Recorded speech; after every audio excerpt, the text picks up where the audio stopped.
All week long here on your 5 News First at 4, we've been joined by medical experts answering your questions about COVID-19. You can see the number on your screen there. All you have to do is text your question to that number. It's 479-783-1191, and we will try to get to your question. This afternoon, we are joined by Dr. Dawn Phillips from Mercy Hospital in Fort Smith. He's an obstetrician gynecologist there. He is also the Western Arkansas representative on the Arkansas State Medical Board, and he's been practicing in Fort Smith for more than 30 years. Dr. Phillips, welcome and thank you for being with us. Well, good morning or good afternoon, Mrs. Thomas. Thank you for being here. All right, let's start with how do things stand in the River Valley when it comes to COVID-19 cases and testing? Do you feel like Mercy is prepared with everything that's been going on? Well, don't look at just Mercy. I'm very happy to see the collaboration between both Mercy and Baptist, and we're getting together to come up with some proactive things as far as the testing goes and then later treatment. So far, we've not had a confirmed case. There have been some tests, and they're waiting the final result. But so far, there have not been anything. But I can just assure you, both administrations are on top of this, and they are setting us up for both the testing reality and then if we have cases for the treatment. Gotcha. I know there have been quite a few rumors around confirmed positive patients in the River Valley. How do you put people's minds at ease, and what, if anything, can you tell us about what's being said right now? Well, so far, if they're saying something's positive, that's news to me. And, of course, that's nice to sensationalize, but it's just at this time, it's just not true. And one of the things that needs to be understood is this community is being prepared as much as we can. We are on top of getting proactively prepared for in the event that this happens. The problem is many people who are infected will never know it. 1/3 of the people who get infected don't know that. That's why we have to limit all of the transfer of people across state lines, even inside the city, because you can infect somebody when you don't know that you're infected. And we're making attempts to tell people that. We have a number of specific viewer questions we want to send your way. First, though, let's start with, we know the recommendations from the president and the CDC are social distancing and not gathering in groups of more than 10. But obviously, when people are at home with their loved ones, they are in close proximity. So how do you prevent the spread of COVID-19 at home among family members? Well, if you don't have any reason to suspect that you're infected already, the main thing to do is wash your hands. If anyone starts to appear sick, stay as far from them that's reasonable as you can, and give them things to cover their mouth when they're sneezing, cover their mouth when they're coughing, wash all surfaces that you're around, wash things that you come in contact with mutually. But the biggest thing that we can help as far as the community goes, don't spread this to people who are vulnerable. The elderly, the people with chronic medical conditions. That's how this spreads, is that the people who are infected and don't know it because they don't have any symptoms go somewhere to someone who is very vulnerable, and that's how they spread that. You want to take care of your family. If you have elderly parents, if you have elderly friends, get with them and say, you're going to need to stay home for a while, and we're going to do what we can take care of you. We're going to bring you supplies, but you don't want to get out in the community to where you can become infected. And I'm going to make sure anybody that comes in here doesn't have any signs or symptoms. Take your temperature. If your temperature is normal, that's one of the hallmarks, by the way, of the disease, is that you don't realize you have a temperature. That's why we're checking temperatures when they come in the hospital. That's one of the asymptomatic symptoms that you just don't really think about. Asymptomatic. You don't think about it because it's not positive. If you check your temperature and it's too high, then stay away from people who are vulnerable. But you've got to get them supplies. There's no question about that. But just keep your distance, wash your hands, cover your mouth. If you know that you've been exposed to COVID-19, how long do symptoms take to potentially appear for an individual? The average is 3 to 5 days, and the longest is 14. So that's why people are being quarantined if they have a high-risk condition for having been exposed to someone, is they have to self-quarantine for 14 days. That's going to go away if we ever get the adequate testing kits. And that's the answer, is for us to get those. Well, everyone's trying to, and I promise you, the government, our governor, all of our state people are trying to get the testing kits where we can, especially for people who need to. Say a patient came into my office and later tested positive. Right now, I would have to self-quarantine for 14 days. If after 3 days I tested negative, then I'd be able to get back into the system and help people. That's what we're hoping will happen soon. But it's usually 3 to 5. and you need to stay away from people who are vulnerable and keep your distance from people who are not. What kind of timing are you seeing on the potential for getting those testing kits that you're referring to? Well, we don't know. There have been some that have been received in the past week where you have messages that we're going to receive a whole lot more in the next week. That's good news. In the next week to come, I mean, and I promise you, our governor is on top of this. He has a task force that's set up with some of the smartest minds in Arkansas on how to allocate our resources appropriately.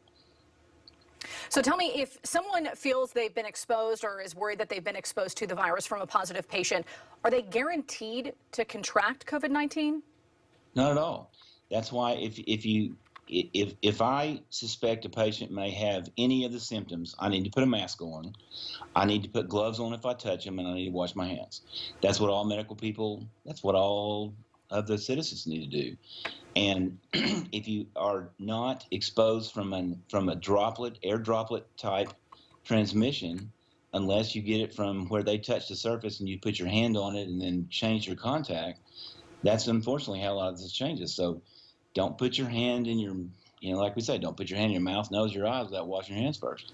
Well, if you are careful to keep your distance, air kills this thing pretty quickly, fortunately. They say it's an hour, but it's probably, research is showing faster than that. But you still need to be cautious about staying away from people and just keep your distance. That's what the social distancing thing is doing that's bothering us all right now. Yeah, some simple things that we can all do, which is definitely good information. Thank you so much, Dr. Phillips. We'll be back with you after this short break with some more questions, so please stick with us. For now, though, let's send it over to Garrett for a look at your traffic.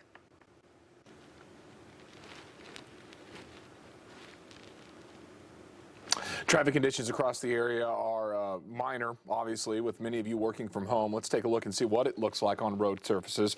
Looking good across northwest Arkansas and the River Valley. No traffic delays that are out there. It's been kind of chilly today. We've had to try to find the jackets. It got down to the 40s. We actually have a freeze warning for northwest Arkansas that just got put up. That's going to be for tonight. Lows will be in the upper 20s and low 30s for us. So if you've already got some plants outdoors, you might need to cover those up in northwest Arkansas. We should stay above freezing in the Fort Smith area. I'll have your forecast coming up next. All right, Garrett, thanks. And after the break, we'll have more with Dr. Phillips. If you'd like to ask him a question or any of the other medical experts we'll have here on your 5 News First at 4 in the coming days and weeks, you can send it to our phone number on your screen, 479-783-1191. Text your questions our way, and we'll have much more with Dr. Phillips after the break. Thanks. We are joined again now by Dr. Dawn Phillips. He is a member of the Arkansas State Medical Board and has been practicing medicine in the Fort Smith area for the last 30 years. Dr. Phillips, thanks for being with us this afternoon. I want to start with, you are an OBGYN. We've gotten a lot of questions about the increased risks that pregnant women could face from COVID-19 and if they were to get sick. Can you shed some light on that?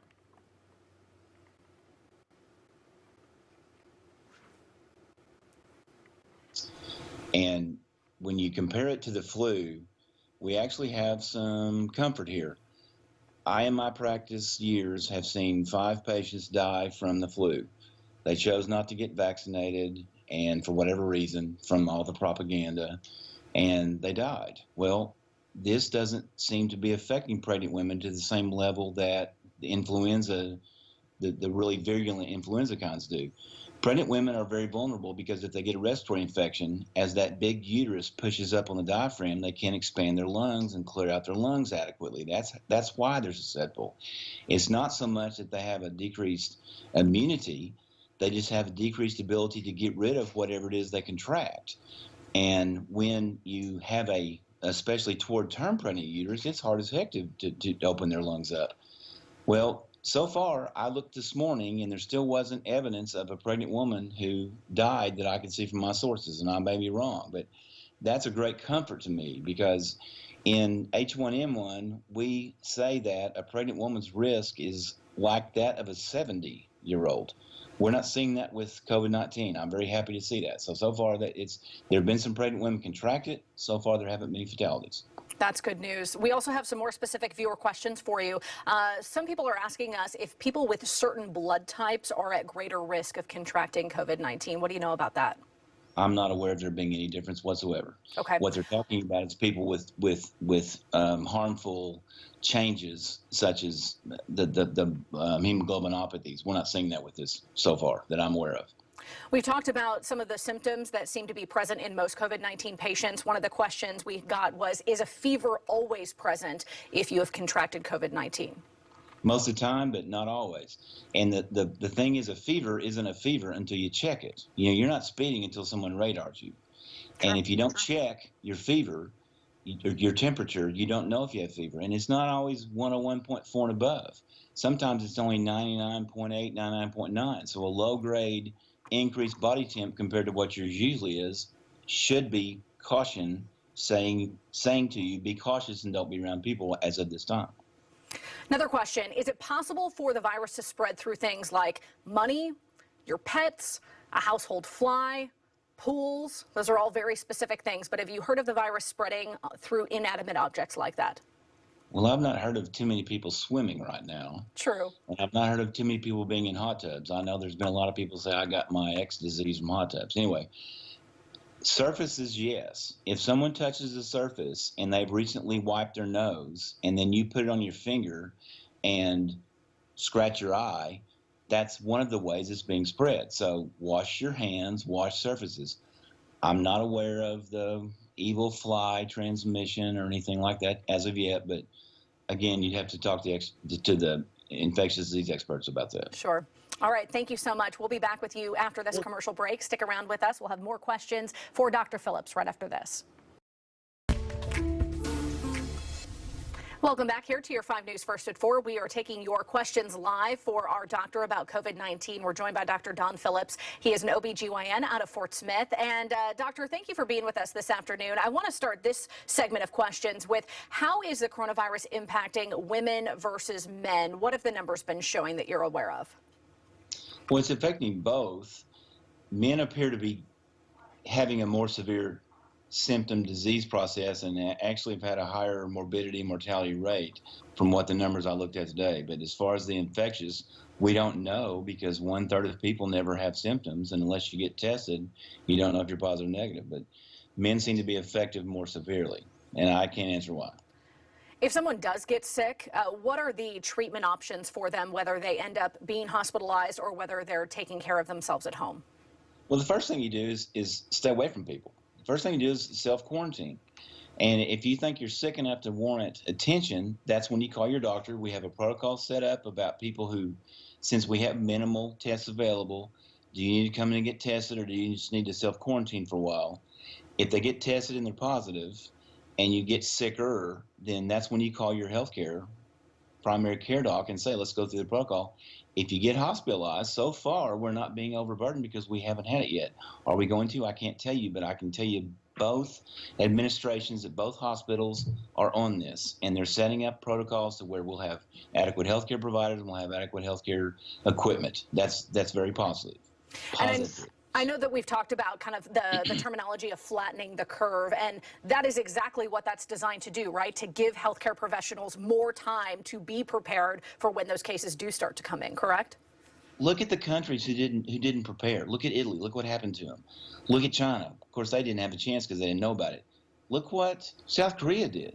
They got on top of it and told people, don't move, come get tested, and then fortunately they had more tests there. But that's how you stop it, is you stop people from traveling, you stop people from getting in front of other folks who may be susceptible, like the elderly and people with chronic diseases. And you find out who's positive and you quarantine them, and you find the ones who are sick and you treat them. That's all we can do. And hopefully there's going to be something with maybe the vaccine that's being tested. Hopefully there's going to be something with 2 of the meds we're talking about. But the main thing is stop the spread of it. The way you don't get sick from this is don't get it in the first place.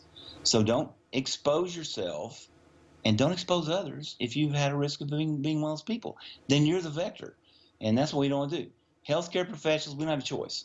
We got to be there. We're going to take precautions, and we're going to do what we can. We're going to take care of people.